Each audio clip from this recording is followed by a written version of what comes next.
కొణిదెల పవన్ కళ్యాణ్ అనే నేను శాసనం ద్వారా నిర్మితమైన భారత రాజ్యాంగం పట్ల నిజమైన విశ్వాసం, విధేయత చూపుతానని, భారతదేశ సార్వభౌమాధికారాన్ని, సమగ్రతని కాపాడుతానని,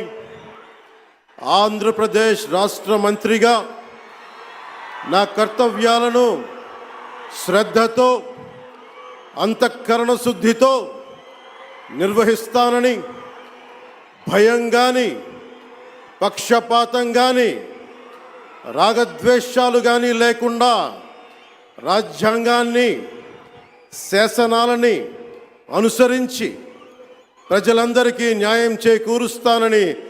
దైవ సాక్షిగా ప్రమాణం చేస్తున్నాను.